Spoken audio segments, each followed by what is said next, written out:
से जिंदगी बनती है, जन्नत भी जहन्नम भी, ये आखिर खाके है ना नूरी है ना नारी। अमल से जिंदगी बनती है, जन्नत भी जहन्नम भी, ये खाके अपने फितरत है, ना नूरी है ना नारी।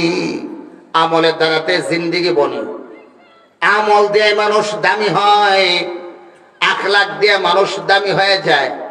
আল্লাহ তাআলার কাছে এত দামি হয়, এত দামি হয় যে এই মানুষটা যদি আহ শব্দটা বলে, আল্লাহ তাআলার আরশের দরজাগুলি খুলে যায়। সুবহানাল্লাহ বলে। দুনিয়াতে দাম নাই। হযরতে আবু আম্মার রহমাতুল্লাহি আলাইহি একজন বড় বুজুর্গ ছিলেন দামেস্ক শহরে। আবু আম্মার রহমাতুল্লাহি আলাইহি আসলে এত ধনী মানুষ ছিলেন না, কিন্তু এই মানুষটার দুইটা অভ্যাস ছিল। একটা অভ্যাস হলো সকাল বেলায় আল্লাহর কোরআন শরীফ তেলাওয়াত না করে সে কোনো সময় ঘর থেকে বের হতো না। দুই নাম্বার হলো কিয়ামত হয়ে গেল সে কোনো সময় জামাত ছাড়া নামাজ পড়তো না, জামাতের সাথে নামাজ পড়তো। হযরতে আবু আম্মার রহমাতুল্লাহি আলাইহি উনি ছিলেন একজন বুজুর্গ মানুষ দামেস্ক শহরের ভিতরে। এই মানুষটা রাজমিস্ত্রি কাজ করত। কিসের কাজ? রাজমিস্ত্রি কাজ করত। মাত্র সপ্তাহে 3 দিন কাজ করত, আর বাকি 3 দিন জঙ্গলের মধ্যে বৈশা বৈশা আল্লাহ তাআলার ইবাদত করত। সুবহানাল্লাহ। আল্লাহর ইবাদত করত। দামেস্ক এলাকার ভিতরে একজন লোক ভালো একটা রাজমিস্ত্রি তালাশ করতেছে। রাজমিস্ত্রি তালাশ করতেছি, বাজারে যায় বলে এই বাজারে কোনো ভালো রাজমিস্ত্রি আছে নাকি? একজন দেখায় দিছে, ভাইজান বলে ওই যে বাজারের ওই পাশে একজন লোক আছে, চেহারাটা বড় সুন্দর, মাথার মধ্যে পাগড়ি পরনে, দেখতে তারে ভালো দেখা যায়, তসবিহ পড়ে, সব সময় কোরআন শরীফ তেলাওয়াত করে। এই লোকটা ভালো কাজ করতে পারে, তারে যদি নেন তাহলে আপনার ভাঙ্গা দেওয়ালটা সহজে মেরামত করতে পারবে। লোকটা যায় সেটা দেখতেছে, একজন মানুষ, বুজুর্গ মানুষ, বাজারে এক পাশে যায় দেখে আবু আম্মা রহমাতুল্লাহি আলাইহি বৈশা বৈশা কোরআন শরীফ তেলাওয়াত করতেছে। পাশে যায় দাঁড়ায় রইছি, তেলাওয়াত অবস্থায় তাকে সালামও দেয় নাই। আবু আম্মা রহমাতুল্লাহি আলাইহি বুঝতে পারছেন কে যেন আমার কাছে আসছে। চেহারা ঘুরায় বলতেছে, ভাই কি চাই?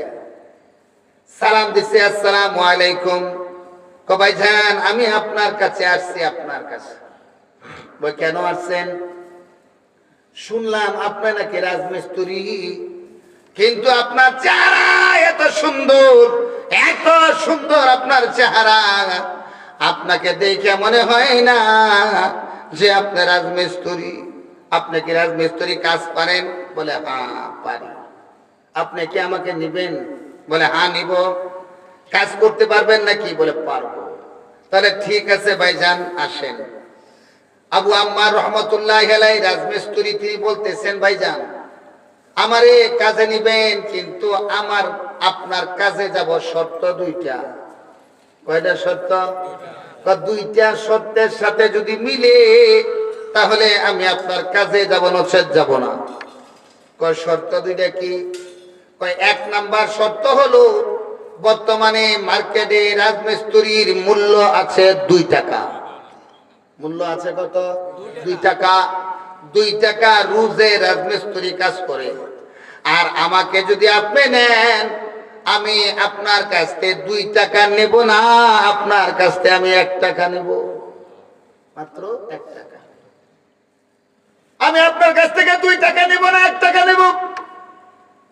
লোকটা বলতেছে, হুজুর মানুষ তো বাজারের মার্কেটের দামের থেকে আরো বেশি নেয়, কিন্তু আপনার কি হইল যে আপনি এত কম নিবেন? মার্কেটে আছে 2 টাকা, আপনি নিবেন মাত্র 1 টাকা, কারণটা কি? কয় কারণটা হইলো 2 নাম্বার শর্তের ভিতরে। কয় কারণ হইলো আমাকে যখন নামাজের সময় হয় কাজে আটকায় রাখবা না, নামাজের আজান যখন হয়ে যায় আমারে ছেড়ে দিতে হবে। 5 ওয়াক্ত নামাজের মাসলা আছে, আমি নামাজ পড়বো। আজান যখন দেয় আমার মাওলার পক্ষ থেকে ডাক যখন আসে, আমি তোমার কাছে লিপ্ত থাকতে পারবো না, আমি তোমার কাছে থাকবো না, আমি আমার মাওলার গোলামি করবো। আল্লাহু আকবার, চলে যাব। এই জন্য আমার 5 ওয়াক্ত নামাজের সময় ছেড়ে দিতে হবে।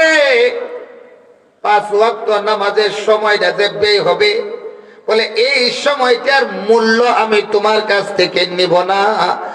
এই জন্য আমার 2 টাকা দিতে হবে না। আমার বেতন কত? কত? 1 টাকা। নিয়ে গেছি।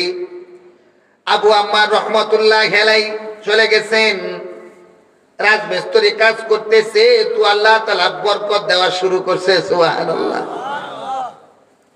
সুতা কাটতেছে, সুতা কাটতে এক মাথা সুতা ধরলো, আর এক মাথা সুতা বাঁধা রাখছে, ইট গাঁটতেছে। বলে এক রদ্দা ইট গাইতে আর সামনের দিকে যায়, পিছন দিয়ে তাকায় দেখে কে যেন আরো 10 রদ্দা ইট গেটে দিয়েছে। আল্লাহ নসর শুরু হয়ে গেছে, আশ্চর্য হয়ে গেছে। হারে কেমন মানুষ, কে তার কাজের মধ্যে সাহায্য করে কাজ করতেছে, সবসময় জিকির করতেছে। আল্লাহ তাআলার গায়বী নসরত তার কাজের মধ্যেও শুরু হয়ে গেছে। নামাজের সময় হয়ে গেছে। তৎকালীন জমানায় তো কোনো ঘড়ি ছিল না, মাইকও ছিল না, টিন দেয়া হরন বানায়া মুখের মধ্যে রেখে রেখে আজান দিত। দেখছেন না আপনারা? ওই টিন দিয়ে বানাইতো। আবার আরেক সময় তো ছিল, আমাদের মা বোনরা তখন রমজানের মধ্যে ওই তারকা দেখে দেখে সেহরির টাইম নির্ণয় করত। সূর্য দেখে দেখে, সূর্য দেখে দেখে ওয়াক্ত বের করত। সূর্যের দিকে তাকায় দেখেন আমাদের সময় হয়ে গেছে, জোহরের টাইম। মসজিদের মধ্যে চলে যাইতেছে। আল্লাহর বুজুর্গ মসজিদের মধ্যে যখন চলে গেছি, পরনের মধ্যে কোনো কাপড় নাই, শরীরের মধ্যে একটা মাত্র ছিঁড়া পাড়া কাপড়, পরনে একটা কাপড়। এই কাপড়টা পইরা পইরা উনি আল্লাহর হুকুম আর আহকাম করে পালন করে মসজিদের দিকে যাইতেছে। মসজিদের ইমাম ছিলেন হযরত হাসান বসরি রহমাতুল্লাহি আলাইহি, বহুত বড় বুজুর্গ। হযরত হাসান বসরি রহমাতুল্লাহি আলাইহি জোহরের নামাজ জামাতের সাথে পুরা মসজিদ থেকে বের হইছি। বের হয়ে যখন মসজিদের বারান্দায় চলে আসছি, বুজুর্গ আবু আম্মার রহমাতুল্লাহি আলাইহি মসজিদের দিকে ঢুকতেছি। বারান্দার মধ্যে দাঁড়ায়া দাঁড়ায়া, উঠানের মধ্যে দাঁড়ায়া দাঁড়ায়া ইমাম সাহেবকে বলতেছি, ইমাম সাহেব জোহরের জামাত হয়ে গেছে নাকি? বলে হ্যাঁ হয়ে গেছে। জামাত হয়ে গেছে? বলে হ্যাঁ হয়ে গেছে। জামাত না হইলেও তো একা একা নামাজ পড়া যায়, পড়া যায় না? জামাতটা শুধু পাইলেন না, আল্লাহ তাআলার আসমানের দিকে তাকায়া এত জোরে একটা কন্দন করলেন, আল্লাহ আমার তুমি মানুষের গোলাম বানাই দিছো। তুমি যদি আমার মানুষের গোলাম না বানাইতা, তাহলে গোটাটা জীবন আমি তোমার কুদরতি কদমে সেজদা দিতাম। আমি জীবনে লক্ষ্য করেছিলাম কোনদিন আমি জামাত খাজা করব না। হাসরে ময়দানে কোটি কোটি মানুষের সামনে পয়গম্বর যদি আমাকে প্রশ্ন করে, আবু আম্মা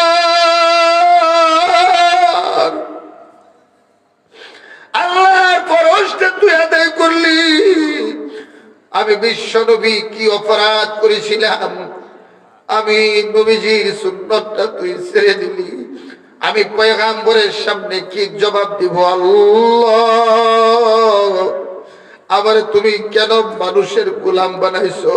আমারে মানুষের গোলাম না বানায়া তোমার গোলাম যদি তুমি বানাইতা, তাহলে দিন রাত 24 ঘন্টা আমি তোমার কুদরতি কদমে পইরা পইরা আমি সেজদা দিতাম। আল্লাহর আরশে মহল্লা তরতর করে কাঁপতেছে, আহা করে শব্দ দিচ্ছে। হাসান বসরি রাহমাতুল্লাহ আলাইহি দৃশ্যটা দেখতেছে।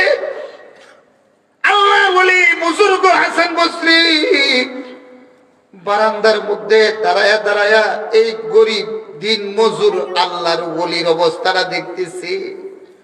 হাসান বসরি রহমতুল্লাহ আলাইহি দেখেন পুরা জমিনের মধ্যে একটা ভূমিকম্প সৃষ্টি হয়ে গেছে। আল্লাহু আকবার। হাসান বসরি রহমতুল্লাহ আলাইহি চোখটি বন্ধ করে ফেলাইছে। এই মিয়া, প্রত্যেকটা মানুষের দুই প্রকার চক্ষু আছে, একটা হলো বাহ্যিক চক্ষু, আরেকটা হলো অন্তরের চক্ষু। বাহ্যিক চক্ষু তো পর্দার ওই পারে কি হইতেছে দেখা যায় না, কিন্তু অন্তরের চক্ষুগুলি কোনো পর্দা মানে না। সাত তবক আসমান জমিন ভেদ করেও এর উপরে আরশে মহল্লা পর্যন্ত পৌঁছে যায়। আল্লাহু আকবার, পৌঁছে যায়। হাসান বসরি রহমাতুল্লাহ আলাইহি চোখ বন্ধ করে ফেলাইছে, অন্তরের চক্ষু খুলে দিছে। অন্তরের চক্ষু দিয়া মারিফতের সাগরে ডুব দিয়ে দিছে। হাসান বসরি রহমাতুল্লাহ আলাইহি দেখতেছে এই লোকটা আহাটা, এত পাওয়ার, এত পাওয়ার, এত পাওয়ার, এত শক্তি।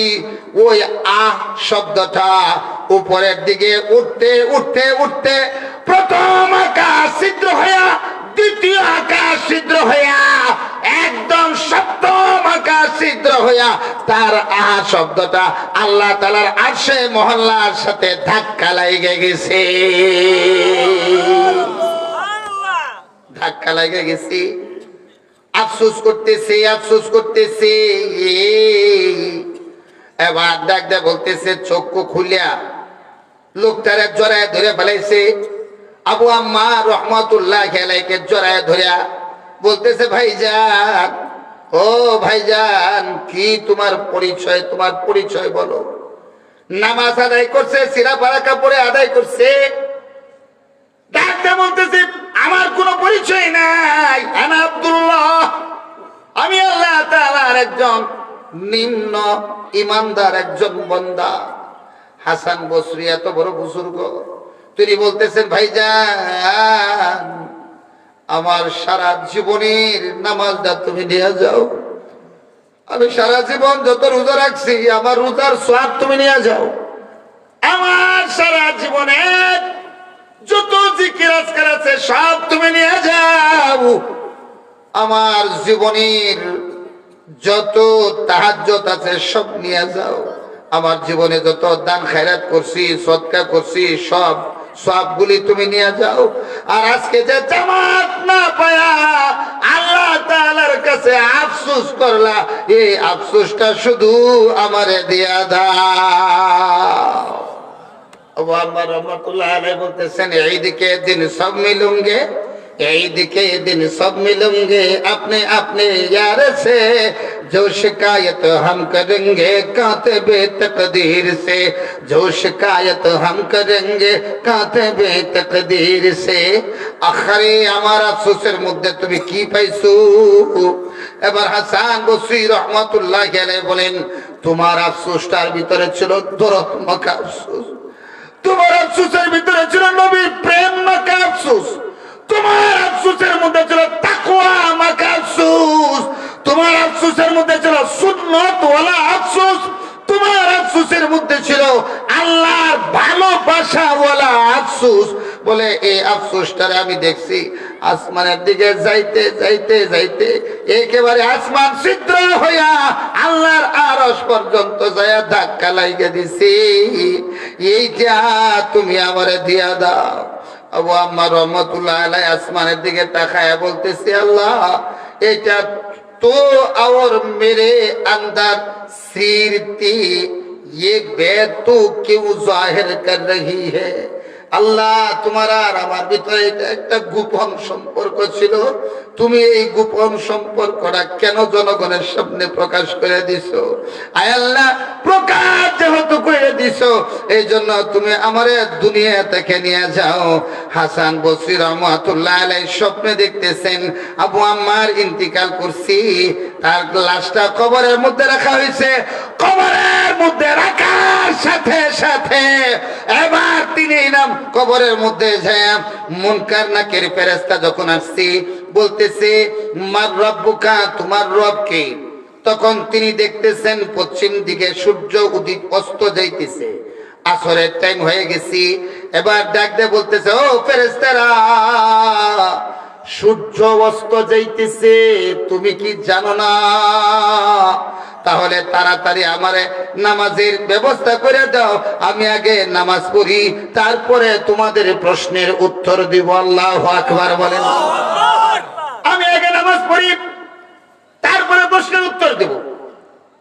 আল্লাহ পাকের কাছে ফেরেশতারা লিখতে বলে, আল্লাহ কেমন বান্দাকে তুমি কবরে ঢুকাইলা?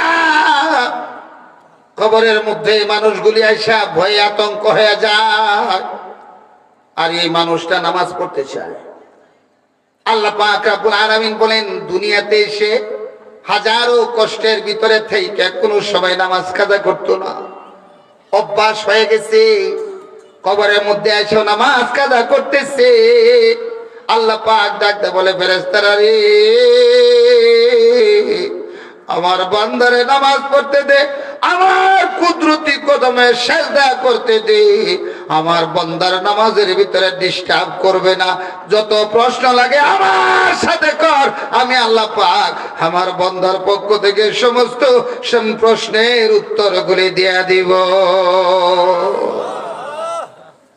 এই জন্য আল্লাহর পয়গম্বর বলেন, তুহশারুনা কামা তামুতুন, তুহশারুনা কামা তামুতুন ওয়া তামুতুনা কামা তাহইউন।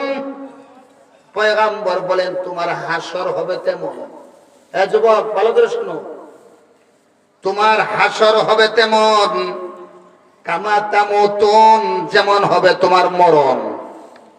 তোমার হাসর হবে তেমন, যেমন হবে তোমার মরণ। ওয়া তামুতুনা কামা তাহইউন, আর তোমার মরণ হবে তেমন, যেমন হবে তোমার জীবন। তার মানে হলো তোমার জীবনটা যেমনে যাবে, মরণটা এমনি হবে। তোমার মরণটা যেমন ভাবে হবে হাসরে ময়দানে, এমন ভাবে তুমি উঠবা। এ বন্ধু, হাদিসের মধ্যে আসছে, কোন মানুষ হাসরে ময়দানে ঢোল ডাক্কর বাজাইতে বাজাইতে উঠবে, কোন মানুষ গাঞ্জার কলকি মুখ লইয়া উঠবে, কোন মানুষ সিগারেট মুখ লইয়া উঠবে। আছে না নাই? সিগারেটের সাথে ভালোবাসা আছে না নাই? আরে আছে, মানে জন্মের আছে। হাইরে খাওয়া খায়, খারুয়া টানে, দাঁত নাই, গাল চিপার গেছে গা, এমন ভাবে টানলো ভিতরে ঢুকিয়ে গেছে গাল।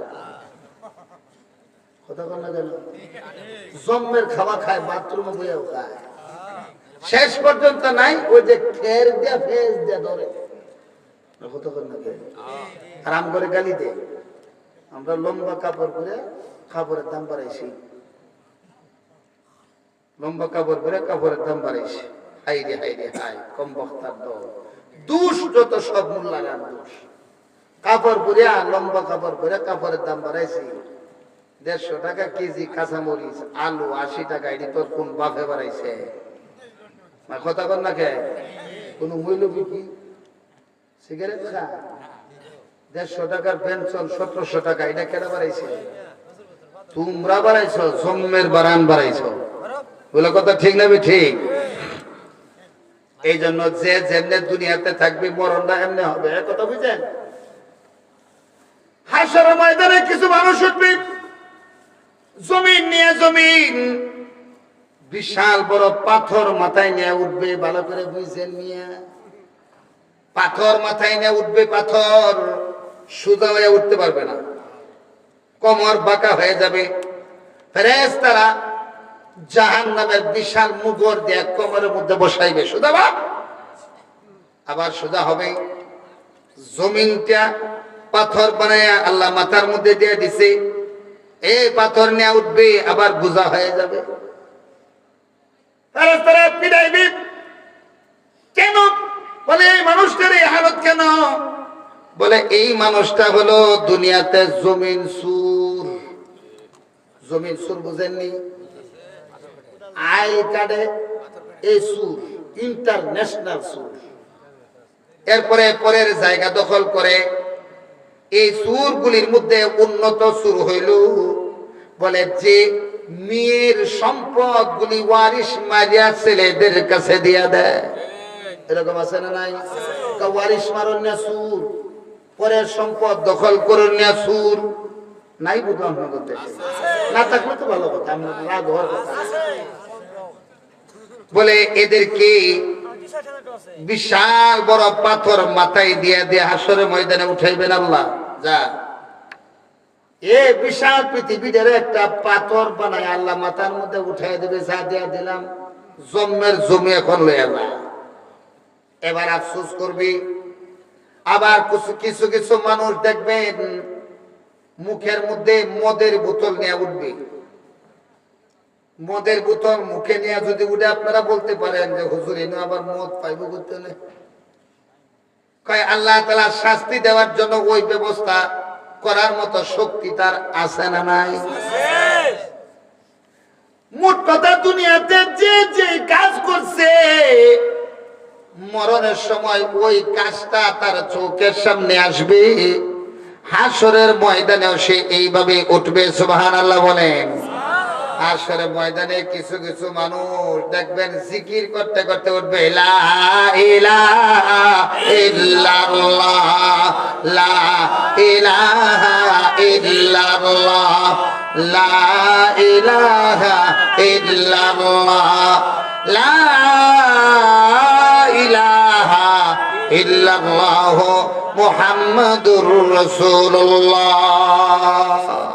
উঠবি, জিকির করতে করতে উঠবে। বলে এরা কারা? এরা সকাল সন্ধ্যায় আল্লাহ তাআলার জিকির করত, মসজিদের মধ্যে বসে বসে হাঁটতে জিকির করত, চলতে জিকির করত, রিক্সা চালাইতেছে জিকির করত, ড্রাইভিং করতেছে, স্টিয়ারিং চালাইতেছে, তো মুখের মধ্যে আল্লাহর জিকির। সুবহানাল্লাহ। অফিসের মধ্যে বসে আছে, লিখতেছে, জবানটা জিকির বের হইতেছে। বলে জাকিরিনরা হাসরের ময়দানে যখন উঠবে তো জিকির করতে করতে উঠবে। সুবহানাল্লাহ। আরেক প্রকার মানুষ কোরআন শরীফ তেলাওয়াত করতে করতে উঠবে। আল্লাহ। কোরআন শরীফ পড়তে পড়তে উঠবে, কোরআন শরীফ পড়বে। ওরা কারা? কয়রা আলেম উলামা হাফেজুল কোরআন, যারা কোরআনের সাথে সম্পর্ক ছিল। বল দেখবেন এমন হাফেজত আছে, ওই মাদ্রাসার ভিতরে যায় যায় দেখবেন দিনের বেলা উস্তাদের কাছে সবকটা দিছে, স্বপ্ন যুগেও ওই বাচ্চাটা আল্লাহর কোরআন শরীফ পড়তেছে। স্বপ্নে কোরআন শরীফ পড়তেছে। এই সব সময় কোরআন শরীফ পড়ার অভ্যাস, কোরআন শরীফ মহব্বত করতো, ভালোবাসতো। বলে ওই মানুষটা হাসরের ময়দানে আল্লাহর দরবারে কোরআন শরীফ তেলাওয়াত করতে করতে উঠবে, তাসবিহ হাতে নিয়ে উঠবে, কোরআন শরীফ নিয়ে উঠবে। বলে নবীজির সুন্নাত টুপি বানায় দিবে, টুপিটা পরে পরে উঠবে।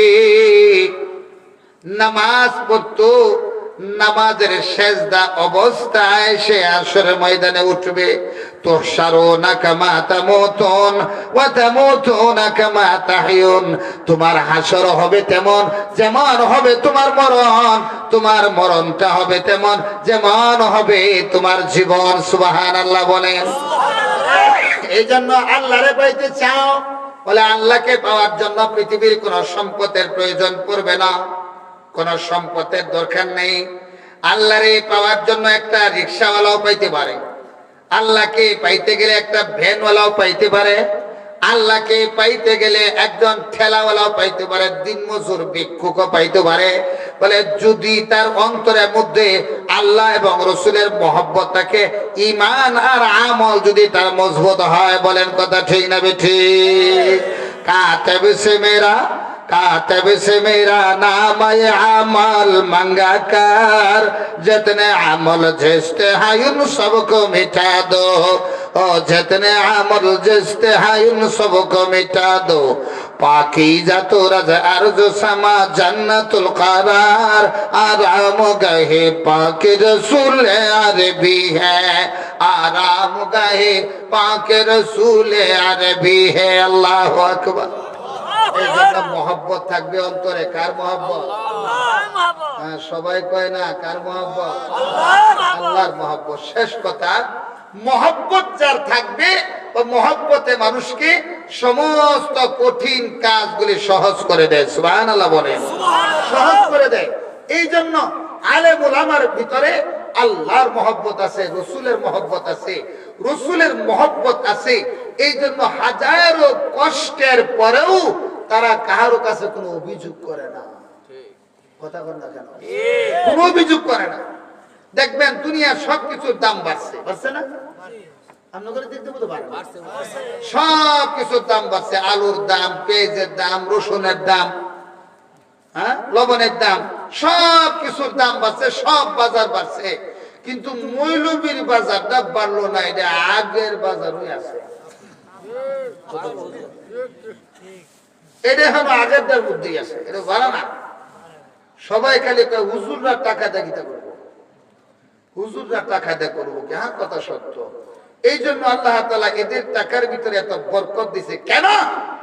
এদের টাকার ভিতরে কোনো সুদ নাই, ঘুষ নাই, দুর্নীতি নাই, চাঁদাবাজি নাই, হারাম নাই, সম্পূর্ণ সাচ্চা হালাল, অসুবিধার কারণ নাই। এই জন্য আল্লাহ তাআলা এদের টাকার ভিতরে এত বরকত দান করছে। হে যে জামা গাই দেয়, আপনি 50,000 টাকা বেতন পায়াও এই জামা পরতেন পারতেন না। জোরে কান মিয়া, 80,000 টাকা বেতন পায়াও বউ ঠিক রাখতে পারে না, চাহিদা পূরণ ডিপুতে চলে যায়। আর 10,000 টাকার বেতন পায়া হুজুর আর বউ যে লুপ লাগছে, লাত্তি দেও বিদায় করতে পারে না। কথা ঠিক না? বরকতের মালিক কে? আর একটু জোরে কান আল্লাহ। শুধু বললাম আর কে, এটা না বাড়ার অসুবিধা নেই, বেতনটা বাড়াইবো। এই জন্য 10 বার মিটিং করে, 11 বারের মাথায় হয় সভাপতি সব নাই, সম্ভব না। ইমাম সব আল্লাহ ভরসা। এই জন্য তারা চলায়। গরুর গোশত কয় টাকা কেজি? আপনারা কইতে পারেন, মৌলবীর কবার দরকার নাই। আপনার ঘরে মারবো আল্লাহ, মারিয়া 40 দিনের খতম হারায়া জম্মের খাওয়ান খাওয়াই। কথা কর না কেন? খাওয়াই দিব আল্লাহ। এই জন্য মহব্বত জগতের সব কাজগুলিকে সহজ করে দেয়। এ যুবক ভাই, তুমি যদি আল্লাহরে মহব্বত করো, আল্লাহরে পাইতে তোমার সহজ হয়ে যায়। কথা বলেন না কেন? মায়ের কাছে সন্তানের মহব্বত আছে না নাই? এই জন্য সন্তানের সকল কাজগুলি সহজ হয়ে যায়। আপনি আপনার বাইস্তার পায়খানা এত কঠিন ভাবে বরদাস্ত করবেন না। বাগনা খালার কুলের মধ্যে পায়খানা করে দিছে, ডিল দিয়ে ফেলায় তো আপা না দিছে, ঠিক না? শাশির কুলে যদি দেবরের সন্তান পায়খানা করে, গলার টিভিটা মারিয়া বলতে পারে। কথা বল না কে? কিন্তু মা সন্তানকে নিয়ে খানা খাইতেছে, হঠাৎ করে খানাটা অর্ধেক হয়েছে, তো সন্তান কুলের মধ্যে পায়খানা করে দিছে। মা সন্তান দ্বারা ঢিল দিয়ে ফালায় দেয় না, বরং অর্ধেক খাওয়া হয়েছে, আইডিয়া হাত নিয়ে সন্তানদের লইয়া বাথরুমের মধ্যে পরিষ্কার করিয়া আবার মা খাইতেছে। তার নাকের মধ্যে কোনো গন্ধও নাই, ঘৃণাও নাই। কেন? একমাত্র কারণ হইল মহব্বত, ভালোবাসা। ভালোবাসা আছে তো কঠিন কাজটা সহজ হয়ে গেছে। কথা ঠিক না? কাজটা অন্যদের বেলায় কঠিন, মায়ের বেলায় সহজ। সন্তানের প্রতি বাবার এইরকম ভালোবাসা নাই যে পরিমাণ ভালোবাসা মায়ের আছে। মায়ের আছে। কি যন্ত্রণা দেয়! কোরআন শরীফের মধ্যে আল্লাহ তাআলা 26 নাম্বার পায়াতে বলছেন, তোমার মা তোমার জন্য কি কষ্টটাই করছে। সন্তান গর্ভে ধারণ করছেন আমার আল্লাহ, আর এই সন্তানটারে কত কষ্ট করিয়া ভিতরে ঢুকায় রাখছে। মা এত কষ্ট করছে, চামড়ারা টানা হয়ে গেছে। অনেক মা তো আছেন 5 মাস বয়সের পর থেকে নিয়ে খাইতেও পারে না, শুইতেও পারে না, সব সময় ব্যথা থাকে। এত কষ্ট করছে, প্রসবের ব্যথা জ্বালা যন্ত্রণা সহ্য করছে মা। এরপরে অনেক মা আছে সন্তান ভূমিষ্ঠ নরমালে করতে পারে না, সিজার লাগে। আবার অনেক মা এমনও আছে সিজারেও হয় না, সন্তান ডেলিভারি অবস্থায় মারাও যায়। কথা ঠিক না? ঠিক বলে। এই কষ্ট মা সহ্য করছে, এইটা কোনোদিন আমার আব্বা সহ্য করতে পারবে না, কোনোদিন পারবে না, জীবনেও পারবে না। কথা ঠিক না? পারবে না। যে পরিমাণ নারীরা সন্তানকে গর্ভে ধারণ করে কষ্ট করে, কোন পুরুষ যদি সন্তান ধারণ করার যোগ্যতা আল্লাহ দিত, 10 মাস লাগলো না, 3 মাসের মধ্যে ফ্যাট কাটটা বাইর করিয়া একটা ঠেকান দিয়ে বলতো যে এত গুতুগুতি করছ কেন? কথা ঠিক না? এই ধৈর্য পুরুষের নাই, আল্লাহ তাআলা দিছে, মাকে দিছে। এই জন্য মায়ের পক্ষে সব কাজগুলি করা সহজ হয়ে যায়। কেন? মহব্বতের কারণে। কথা ঠিক না? মহব্বত বেশি, তো এই জন্য মহব্বত সকল কাজগুলি সহজ করে দেয়। গাজীপুরে থাকি আমরা, বিসিক এলাকা। আমার মাদ্রাসার পিছনেও রাস্তা আছে। গার্মেন্টসের নারীরা যায়, ছেলেরা যায় সকালবেলা। এই কনকনে শীত, এই শীতের বেলায় যে সকালে যায় একটারও হাঁটতে দেখি না, সব খালি দৌড়ে, খালি দৌড়ায়। দুপুর বেলায় আসে 1 ঘন্টা লাঞ্চ, খালি দৌড়ায়, হাঁটে না, দৌড় ছাড়া। এগুলির মধ্যে ডায়াবেটিসের বংশ নাই, আল্লাহ তাআলা দিছে, দৌড়তেছে। শীতের মধ্যে আমরা কাপড় পরে ঘরে বসে থাকতে পারি না, কিন্তু ওদেরকে দেখি হালকা একটা গামছা গাইতে দৌড়ায়, ভালো কোন শীতের কাপড়ও নাই। বলে কেন? টাকার প্রতি তার মহব্বত আছে, ভালোবাসা আছে। কয় এই টাকার ভালোবাসায়, টাকার মহব্বতে শীতের কষ্টটাও বরদাস্ত করার শক্তি এসে গেছে। এখন এই শীতেরও সে শীত মনে করে না। এই জন্য কোন মানুষ যদি আল্লাহরে ভালোবাসে, মহব্বত করে, দেখবেন কঠিন কাজটাও তার পক্ষে সহজ হয়ে যায়। অনেক মানুষ তো রোজা রাখে না, কিন্তু ইমানদারেরা আল্লাহরে খুশি করতে চায়। এই জন্য দেখবেন কত লম্বা দিনের মধ্যেও রোজা রাখাটা তার পক্ষে সহজ হয়ে যায়। চিন্তা করে, শুধু একটাই চিন্তা করে, চিন্তাটা কি? জীবনে কত গুনাহ করছি। ইফতার নিমুত ইফতারের সময়ে আল্লাহ তাআলা 10 লক্ষ জাহান্নামীকে মাফ করে দেয়। আমি আশা রাখি আমারও আল্লাহ মাফ করে দিবে। এই জন্য তার রোজা রাখাটা সহজ হয়ে যায়। জান্নাতের কথা স্মরণ হয় তো জান্নাতটা সহজ হয়ে যায়, সব কিছু তার জন্য আসান হয়ে যায়। সুবহানাল্লাহ বলেন। আপনারা কি লাইলি মজনুর কথা শুনছেন?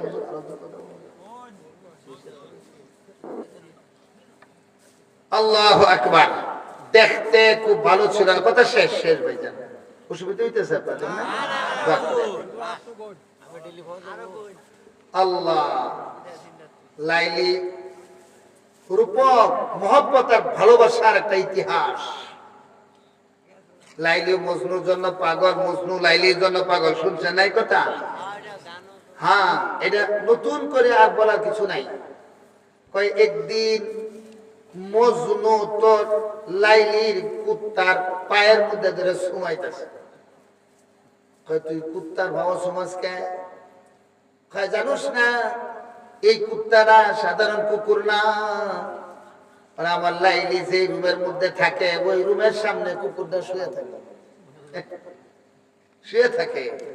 কই লাইলি যখন ঘর থেকে বের হয়, লাইলি যখন ঘর থেকে বের হয় তখন ওই লাইলির পায়ের জায়গার মধ্যে কুকুরের পাও পড়ে।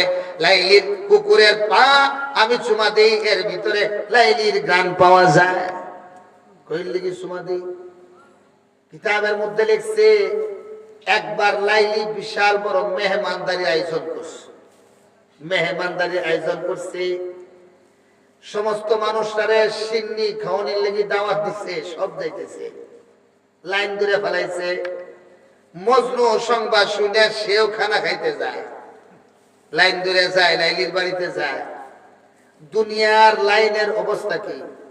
দুনিয়ার লাইনের সিস্টেম হইল আগের মানুষটারা ধাক্কা দেয়া ও সামনে যাবার চায়, ঠিক না? টিকেটের লাইন ধরে কেমনে আগে যাইব এই চিন্তা। কিন্তু লাইলি বিশাল বড় ডেকসি নিয়া বাটি দেয়া সকলের প্লেটের মধ্যে সিন্নি দিতেছে। মজনু লাইনে দাঁড়ায় গেছি, পিছন থেকে মানুষ আইনে আইনের সামনে দেয়। মানুষে বলে মজনু তুই যে খালি তোর পিছনের মানুষটার সামনে আইনে দেশ, তুই কবে যাবি? তোমরা আগে যাও, আমি পরে যাব। এই জন্য লাইনে দাঁড়ায় তার পিছনের মানুষটারে আগে আইনে দেয়। সব মানুষ সিন্নি খায়া চলে গেছি। এবার দেখে ময়দানের মধ্যে মজনু আর লাইলি ছাড়া আর কেউ নাই, দাঁড়ায় রয়েছে। দেখছি শেষ হয়ে গেছে, আর কোন সিন্নি নাই, সব সিন্নি শেষ। মজনু লাইলি ডাক দে বলতেছে বুদাই কাটাগার, যারে দেওয়ার জন্য আজকের মেহমানদারি করলাম এই বুদাই পাইলই না, দূরে হারিয়ে দিছে। আহস না তুই, তোর জন্যই তো আজকের এই আয়োজন।